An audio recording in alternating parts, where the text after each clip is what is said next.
Hello, hello. So, my name is Dr. Nnadozie. Well, I have this business that I've been into, and I just felt keeping these wonderful experiences to myself would be selfishness. So, I'm going to be giving you from time to time, clips of what I experience on a daily basis. Well, this business, for one, I would say it's something that came from God. I have people call me say, Onyinye, I've thought about this thing. Where did you think about? How did it come about? An agency where people could get helps and all that. And I said, well, I don't know. And one said, all she can think about is that this must be the wisdom of God. I said, yeah. And I must tell you, we are not even up to a year old, but I have tons and dozens of experiences, some pleasant, some very wonderful.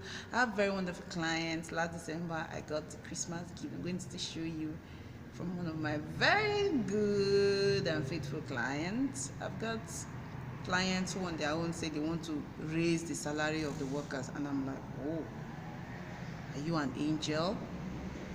Seriously, some people complain, Onyinye, this money is too much, it's on the high side. This one just called me, Onyinye, I want to increase the salary of this girl. I just pray I get paid. I said, oh, you must be an angel. And of course she is. She has been one of my very good, wonderful, understanding clients. So I have very beautiful clients like that. Then I also have troublesome clients. Don't tell them I said so. But it's been a very beautiful experience. Human resources, I've really acquired some experience. I just want to share one.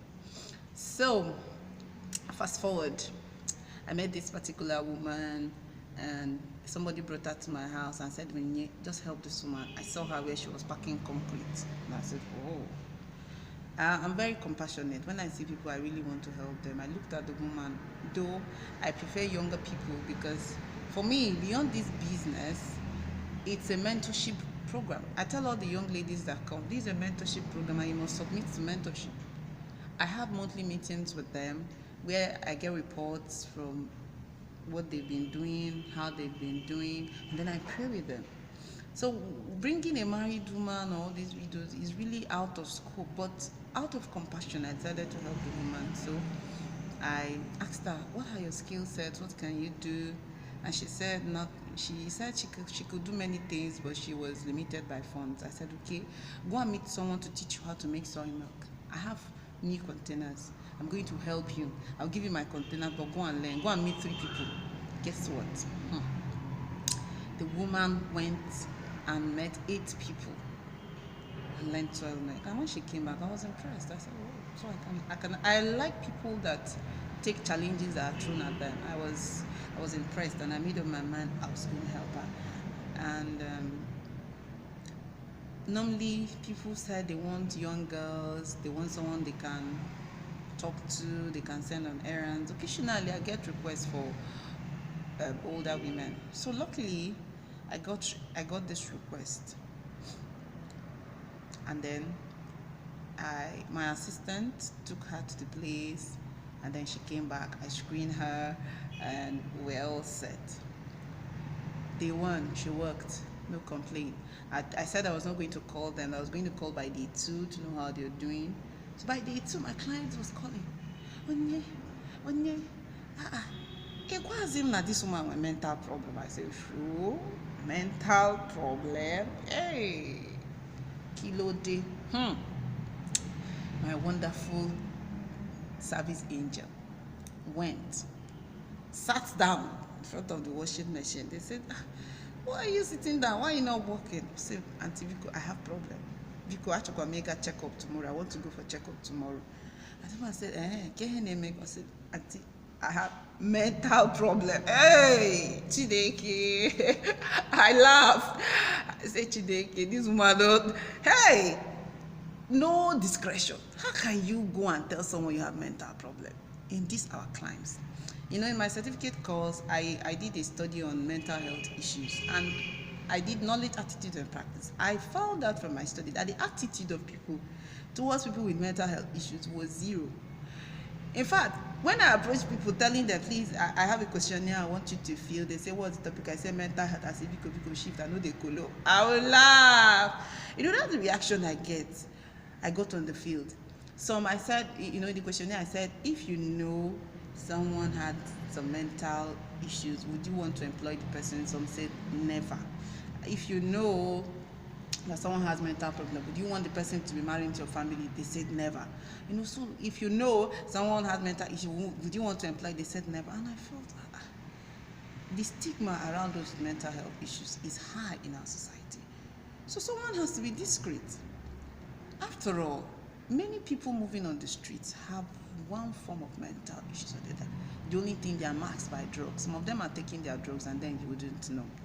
And when I assessed her, she told me, yes, she had this issue. And when I assessed her, I felt it was not something severe, with good control. Of course, someone who is not eating, she has 9 children, she's not eating well.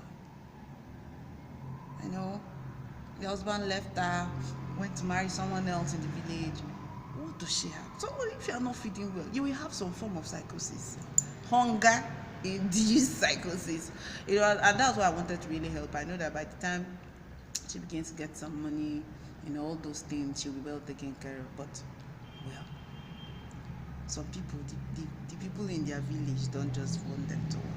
And so I had to tell my client, well, she told me, but I didn't think it was something that was significant to impair her from working. And then, so I wanted to give her a chance. And so the woman stopped her immediately and she got home. And when I saw the woman, I said, you went to say you have mental problem. What is wrong with you?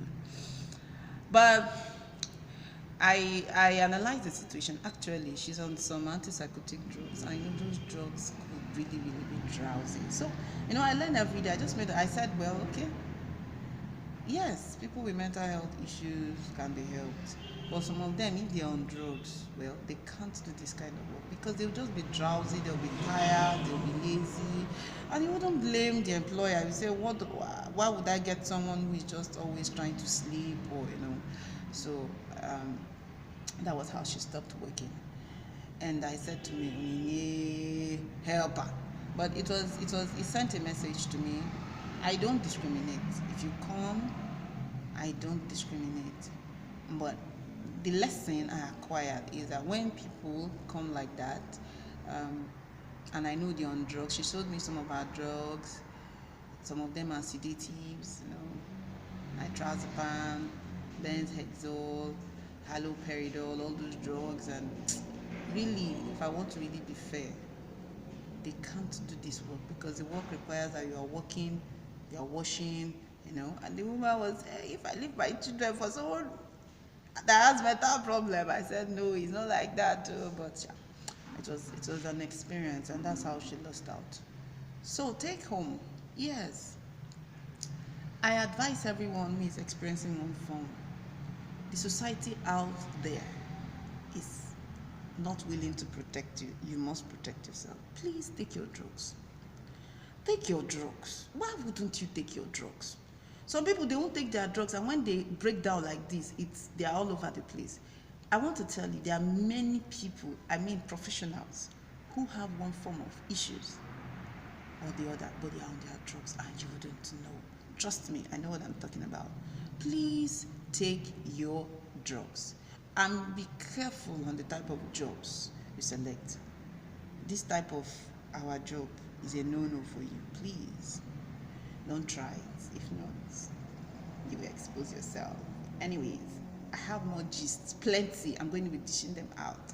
Bye.